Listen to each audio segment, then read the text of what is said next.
नमस्कार मंडळी. तर आज आपण महाशिवरात्री स्पेशल उपवासाची थाळी अगदी झटपट आणि कमी वेळेमध्ये कशी बनवायची ते पाहतोय.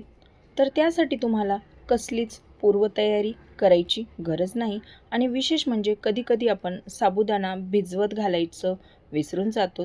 तर आता विसरला तरीसुद्धा काहीच हरकत नाही. तर चला लगेच आपण व्हिडिओला सुरुवात करूयात. तर सगळ्यात आधी आपल्याला कढई गरम करायला ठेवायची आहे आणि यामध्ये मी 1.5 कप साबुदाणा घातलेला आहे. तर आपल्याला याला हलकंसं असं थोडंसं भाजून घ्यायचं आहे. जास्त पण लाल नाही करायचं आहे. फक्त एक 2 ते 3 मिनटासाठी आपल्याला याला भाजून घ्यायचं आहे आणि थंड करून मिक्सरला याची बारीक अशी पावडर बनवून घ्यायची आहे. याची आपण पराठा बनवणार आहोत. साबुदाणा पराठा आपल्याला या थाळीमध्ये बनवायचा आहे. तर हे पहा, अशा पद्धतीने मी इथे साबू पूर्ण भाजून घेतलेला आहे. आता याला थंड करून अशा पद्धतीने आपल्याला बारीक वाटून घ्यायचं आहे. जास्त बारीक करायचं आहे होईल तेवढं, आणि जर नाहीच झालं तर एकदा याला चाळणीने सुद्धा तुम्ही चाळून घेऊ शकतात. तर अशा पद्धतीने मी इथे याला बारीक असं वाटून घेतलेलं आहे. आता आपण याला साईडला ठेवूयात. आता त्यानंतर इथे उकडलेले मी 2 बटाटे घेतलेले आहेत. तर हे पहा, आपल्याला बटाटा शक्यतो उकडूनच घ्यायचा आहे आणि त्यानंतर याला बारीक करून घ्यायचं आहे. तुम्ही याला किसणीने पण बारीक करू शकतात. लाल तिखट घालायचं आहे आणि चवीनुसार मीठ घालायचं आहे. तुम्ही हिरवी मिरचीसुद्धा यामध्ये ॲड करू शकतात. जिरे घालायचे आहेत. जिरे जर तुम्हाला उपवासाला चालत नसतील तर तुम्ही इथे स्किपसुद्धा करू शकतात. आणि त्यानंतर आपल्याला यामध्ये जे आपण साबुदाण्याचं पीठ बनवून घेतलं होतं ते यामध्ये थोडं थोडं घालायचं आहे आणि घट्ट असा गोळा मळून घ्यायचा आहे. तुम्हाला लागलंच तर थोडंसं यामध्ये पाणीसुद्धा तुम्ही ॲड करू शकतात आणि 10 ते 15 मिनटासाठी याला साईडला ठेवायचं आहे. त्यानंतर आता आपण पुढची तयारी करूया. बटाट्याची भाजी बनवून घेऊया. तर इथे मी कढई गरम करायला ठेवलेली आहे. त्यामध्ये थोडंसं तेल घालायचं आहे, जिरे घालायचे आहेत आणि थोडीशी हिरवी मिरची घालायची आहे कट करून. आता मिरची छान अशी परतून द्यायची आहे एक 2 ते 3 मिनटासाठी. जर तुम्हाला उपवासाला जिरे चालत नसतील तर तुम्ही इथे स्किपसुद्धा करू शकतात. नाही घातलेत तरीसुद्धा चालेल. पण काही ठिकाणी कोथिंबीर पण खातात आणि जिरे पण खातात, त्यामुळे मी इथे जिरे घातलेले आहेत. तर आता यामध्ये बटाटा आपण ॲड करणार आहोत. मी इथे 2 बटाटे उकडून घेतले होते. आता याला आपण तेलामध्ये चांगलं असं परतून घ्यायचं आहे. तर ही उपवासाची बटाट्याची भाजी खूप लवकर होते. याला अजिबात वेळ नाही लागत. एक 2 ते 3 मिनटामध्येच बनून तयार होते. आणि चवीनुसार आता मीठ घालायचं आहे. तर या भाजीला तेल खूप कमी लागतं. बटाट्याच्या भाजीला खूप कमी तेलामध्ये ही भाजी बनवून तयार होते. त्यामुळे थोडंच तेल घाला आणि थोडासा यामध्ये मी भाजलेल्या शेंगदाण्याचा कूट घातलेला आहे. तुम्हाला आवडत असेल तर घाला, नाही घातलं तरीसुद्धा चालेल. अशीसुद्धा भाजी खूप छान लागते, पण घातलं तर मस्तच बनेल भाजी, त्यामुळे नक्की घाला. आता यानंतर इथे आपण पुढची तयारी करून घेऊया. तर आपण साबुदाण्याची खीर बनवतोय. तर त्यासाठी इथे मी कढई गरम करायला ठेवलेली आहे. त्यामध्ये 2 चमचे तूप घालायचं आहे आणि आपल्या आवडीनुसार तुम्ही इथे ड्रायफ्रूट्स घालू शकतात. तर इथे मी काजू, बदाम आणि मनुके थोडं बारीक असं कट करून घेतलेलं आहे. सुरुवातीला आपल्याला हे तुपामध्ये एक 2 ते 3 मिनटासाठी छान असं परतून घ्यायचं आहे.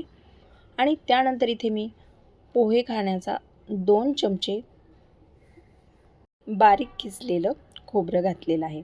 खोबऱ्यामुळे या खिरीला खूप छान अशी टेस्ट येते, त्यामुळे नक्की घाला. हे तेलामध्ये किंवा मग तुपामध्ये, तुम्हाला जर तूप घालायचं असेल तर घालू शकता, तेल घालायचं असेल तरीसुद्धा घालू शकता. छान असं परतून घ्यायचं आहे.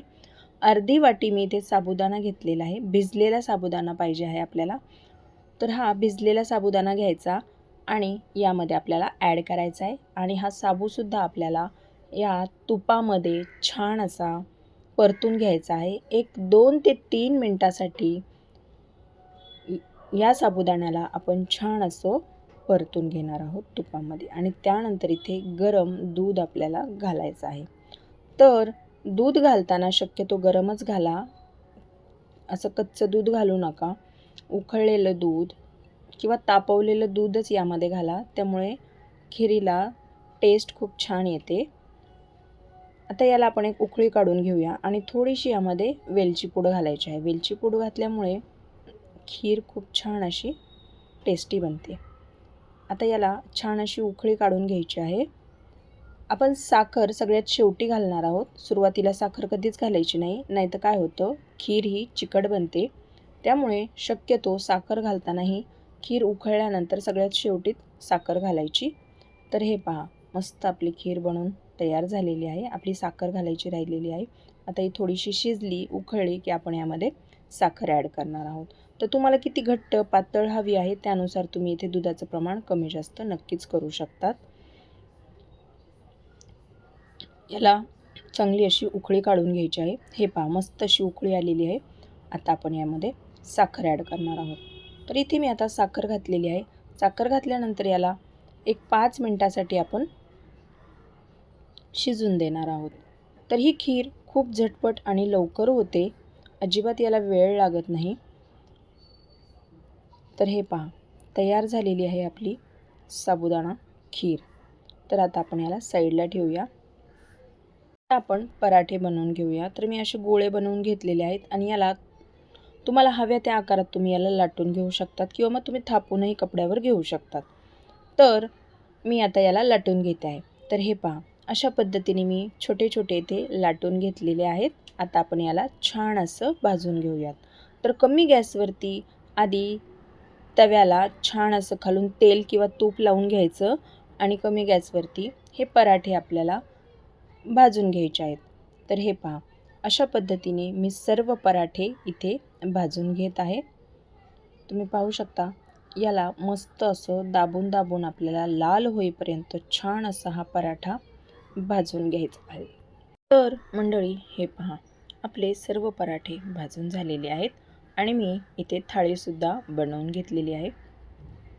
तर मंडळी, तुम्हीसुद्धा या महाशिवरात्रीला या पद्धतीने अशी थाळी नक्कीच ट्राय करा. अगदी सोप्या पद्धतीने आणि साध्या पद्धतीने अगदी झटपट आणि लवकर होणारी अशी ही उपवास स्पेशल आज आपण थाळी बनवली आहे. तर मंडळी, तुम्हाला आजची ही रेसिपी कशी वाटली मला हे कमेंटमध्ये नक्कीच कळवा.